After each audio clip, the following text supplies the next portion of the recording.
can't get over this. This book has won 3 awards, and I have been sleeping in my house with this on my shelf for 5 months and had not read it until last week. That is a crime. Honestly, you need to go read this book. Hi, welcome back to Bookish Brummy. My name's Mel and I like to review books. And this video is my weekly video where I review all of the books that I read in the last week. Now don't get me wrong, I know that I'm currently behind on review videos because I went on holiday at the end of March, so I've still got 4 outstanding books to review from miscellaneous March, but what I will do is I will continue to make videos to review those separately because I'll keep those separate from the April challenge.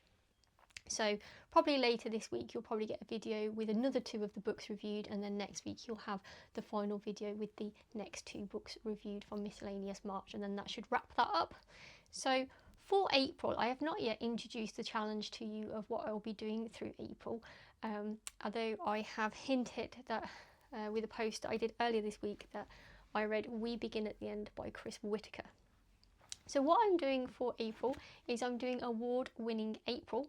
And this is because I was going through all of my shelves and I realised that I had quite a lot of books on my shelves that had won awards, but not just, you know, Women's Prize for Fiction or not just Booker Prize. I actually had like a real range of award-winning books on my shelf. So I thought it would be a really good month. And it should, like, I imagine that the reads I'm going to get out of this are going to be really, really good because all of these books are going to be award-winning that I'm going to read. Yeah, I thought that I would literally read through my award pile that I have on my shelves.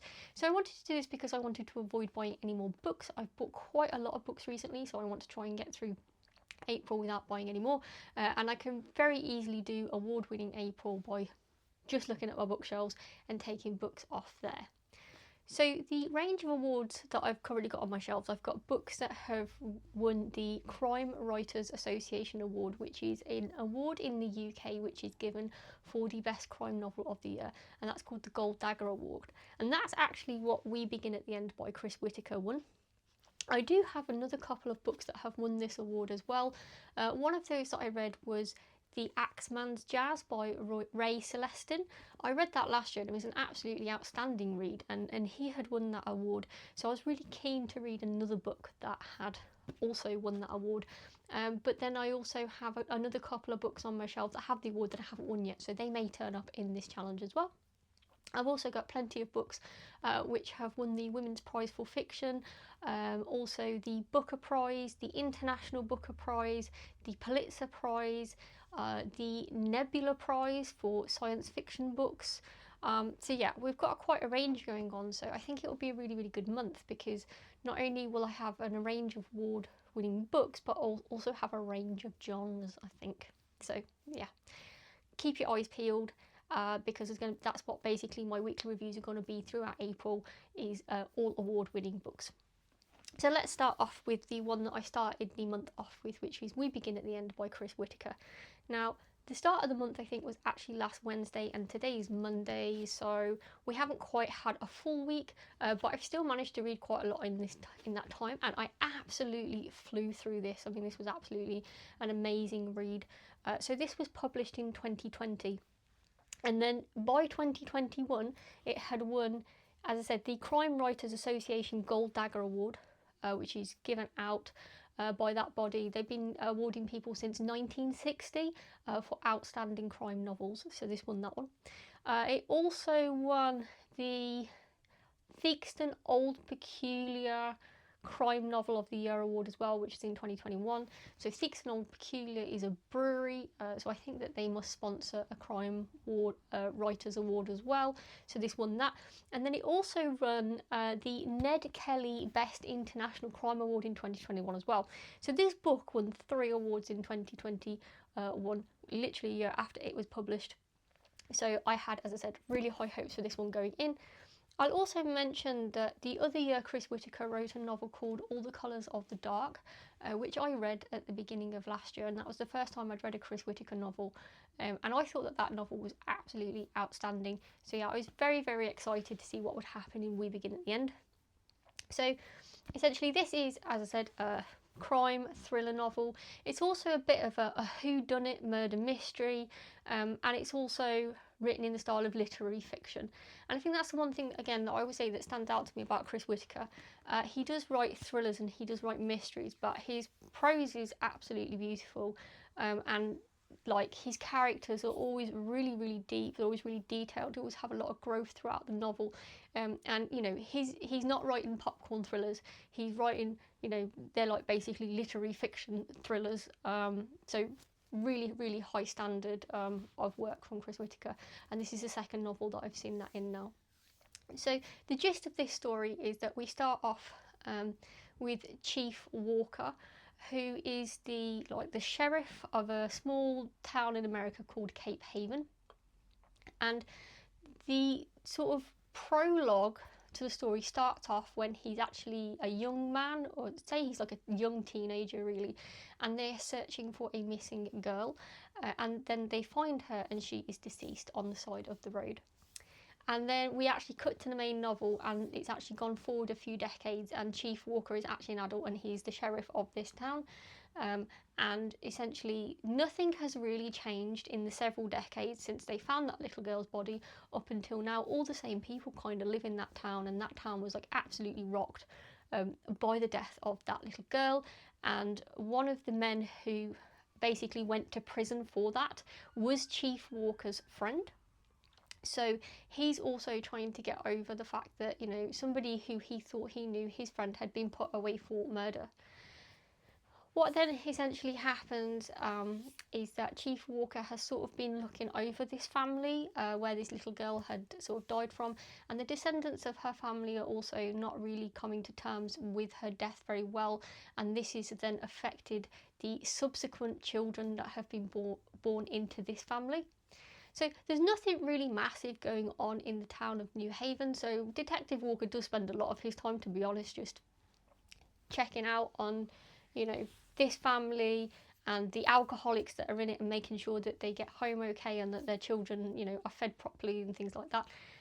But then another crime happens to this family, and, you know, somehow this gentleman who was in prison is implicated somehow in this crime, and Chief Walker actually has to sort of get involved. And so essentially we've got a crime in the past and then we've got a crime in the present, and they're sort of tied together somehow, and Chief Walker has to try and get involved with that.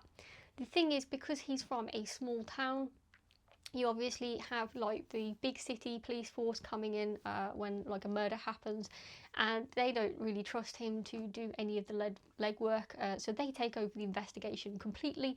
So he's kind of left on the side trying to get information to come to conclusions, because he's not being involved in the main investigation. Now, this novel is really twisty. It's got some really, you know, deep relationships, I said, with the characters in it. There's one character, the daughter, who is called Duchess. I absolutely couldn't stand her. I thought she was an absolutely awful person. Really got on my nerves throughout the first half of the book, I think. You know, which was a shame, because she's actually a victim in this book, but it's very difficult to feel sorry for her because she is just so horrible to everybody around her. However, I think that Chris Whitaker wrote this character really well, because, you know, like you do get more understanding of her character as the book goes on, and she does have a lot of growth, I think, in the book. So I think now that I'm at the end of the book, I don't mind so much that she was so awful. I'm glad I kind of stuck with her and, you know, kept going with it. But there's plenty of other characters in this book as well. I would say that my favourite character in this book is a young boy in it called Thomas Noble, who I think is a really, really, really sweet character that just sort of gets caught up in this hurricane of this, you know, family that has been, you know, involved in all this tragedy, and he's again just on the sidelines like Walker, trying to, you know, help certain family members through it and just getting tons of abuse thrown at him. But he's a really, really, really nice character, and I really liked him. So as much as I didn't like Duchess, I really liked Thomas Noble. And, you know, I definitely got to the end of this book and I was like, there are characters that I love in this book, and there are characters that I really don't like in this book, but, you know, I was rooting for them all, like, the whole way, and I didn't guess the twist at the end. I thought the twist at the end was absolutely brilliant. It was very beautifully written, and yeah, so I really, really was impressed with this book. I thought it was absolutely phenomenal, really. So I think I think I would give this a 4.75, which is, you know, really, really, really high. I think the only reason that I wouldn't give this as a 5 is just I said I just really hated Duchess so much at the beginning. It almost put me off wanting to read the book. You know, so as I say, if you do read this, don't give up, because Duchess is so mean at the beginning. Like, it does get better, but I really do recommend this if you like a good crime story, and this really deserves the 3 awards that it won, I think. So I thought that was a really, really good start to award-winning April. The next book that I'm reading won the International Booker Prize. So this is Time Shelter by, I don't know if you'd say Georgi or Georgi Gospodinov, who is Bulgarian, and this is translated from the Bulgarian by Angela Rodell. Now, I was intrigued by this book because this book is about memory, and I have previously said when I read The Memory Police by Yoko Ogawa, and I'd also read I think it was Dissolution by Nicholas Binge, that I'm really interested in stories that utilise sort of the idea of memory and memory loss, which is what this book does. So this was published in 2022, and then it won the International Booker Prize in 2023. And essentially, the idea behind this is so interesting. We have our narrator, who I believe is actually the actual writer, has put himself as the narrator in this book. And then he's talking about his friend Gorstin, who he meets as an adult.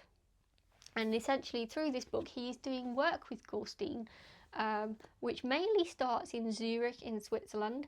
And basically Gorstin has been studying memory and the psychiatry of memory and Alzheimer's and memory loss.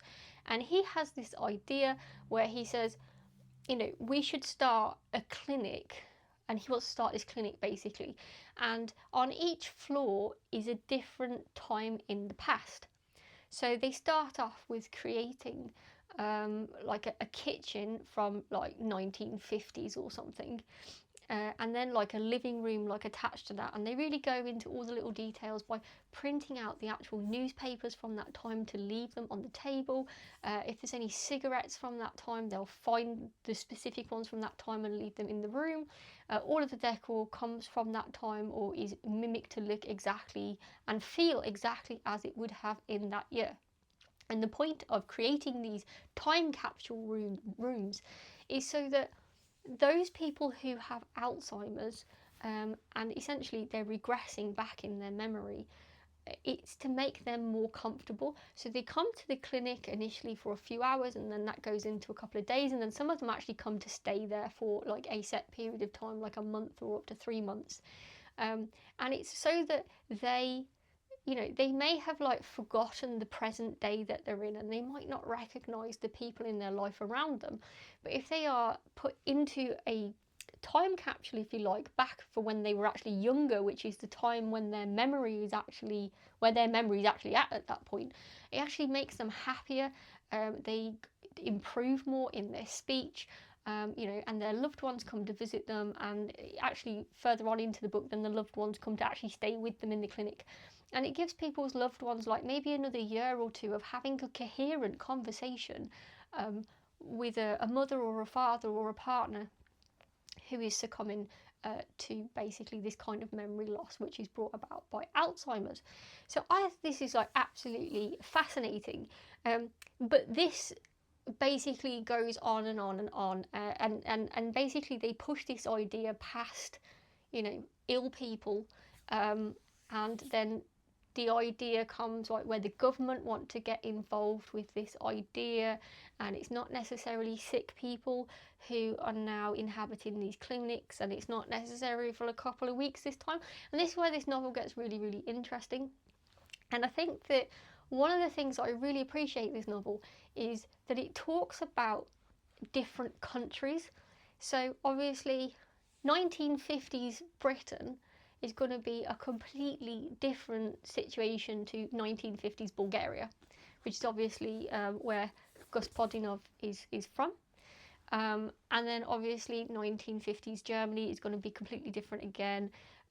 And they essentially start thinking about, well, if they want to have these clinics to appeal to people from all over Europe, they actually have to go and do the research to find out, what these different time periods were like in each different country. So you get a little bit of a history lesson as well. And it's a really interesting history lesson because obviously we are talking about Europe post World War II mainly. And Europe in post World War II was a completely different situation depending on whether you were in Western Europe or you were in Eastern Europe. So Germany's like a really good one that's discussed because obviously you've got the Berlin Wall and you've got East Germany and West Germany, and then you've got the countries that were kind of taken over by the Soviet bloc as well, so they're having a completely different time to the people in France and the people in the UK. And it just shows how memory is actually quite complicated, especially when we're talking about collective memory of a nation, like how a nation remembers itself. So this book starts off with like the idea of individual memory, like just situating a person in a room with things around them that would make them feel comfortable that may have looked like the apartment or house that they lived in at the time. But then when we actually take that out further and start looking at it from like a national collective memory, how would things have been, and how would you reconstruct that? So and then there's the question of, should you? For one decade that's actually good for one country in Europe may have been a terrible decade for another country in Europe as well. So I think that there are some really fantastic questions and conversations that can be had from this book. I think this is an absolutely outstanding book, and I'm telling you now, like, I would give this a 5. I absolutely fully recommend it, and I think that I'm probably going to recommend this to my reading group, my like in-person reading group, to read this one because there's so much conversation that can be had about this book. And what's interesting is that our narrator, he actually prefers to be in the late 60s. That's his preferred time zone, but that's because that's when he was a young man. So that's sort of like, if I was to think back and think which decade would I say was the golden age decade for me, well, I was born in the 80s, so I don't remember them. But I do remember the 90s because I was at school. And then in the early noughties, I guess, is like when I would have been a young teenager and just getting some of my own independence.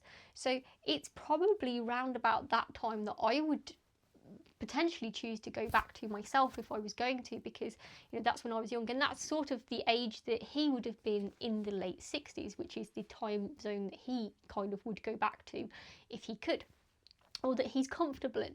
Now his friend Gorstein keeps trying to go back to 1939, and I think we can understand why he's trying to do that, because he's trying to understand, how he could have prevented World War II, I think. And that's why Gorstein keeps, trying to go back there, because weirdly, Gorstein is older than our narrator, but then there's other points in the book where we think maybe they may be the same person, and that's never like really, really resolved. But anyway, yeah, I totally recommend this book. I say it's got some very complex scenarios in it, but I think that it's totally relatable. If you don't live in the UK and you live, well, not in the UK, this may not be as relatable in the sense of when it's talking about all the different countries in Europe and kind of the situation that they were in politically and socially after World War II. However, if you are European, I really genuinely think that you could understand this well. I think if you're not living in Europe, there are still some other really, really good things in this book, essentially, which is, like, well, what actually is memory, because you need to think about it from, as I said, the individual perspective and then the national collective perspective, and whose memory is correct and things like that. So absolutely, totally recommend this book. Absolutely loved it. Definitely a 5-star.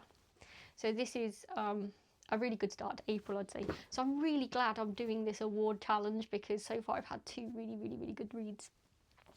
The next book I picked up is actually one, although I wanted to do this by just using the books that were on my bookshelf, and I could, I was in London last week and I had some points on my Waterstones card. So while I was in there, because I've taken an interest in Toni Morrison lately, I decided to pick up Beloved by Toni Morrison. And this was published in 1987, and this won the Pulitzer Prize for Fiction in 1988. But also, Toni Morrison has also won the Nobel Prize for Fiction, so she's a very awarded author.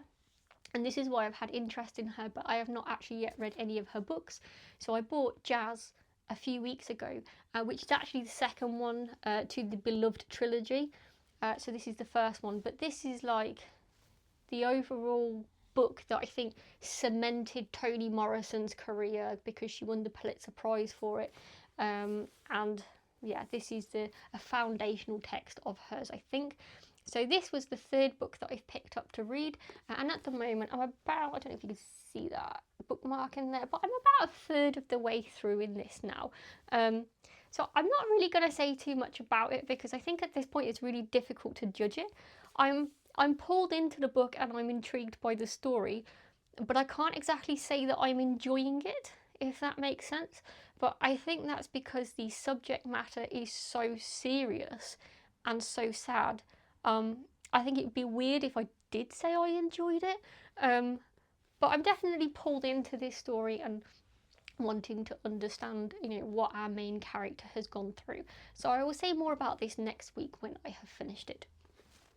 So let me know in the comments box down below if you've read any of the 3 books that I've currently mentioned in this video.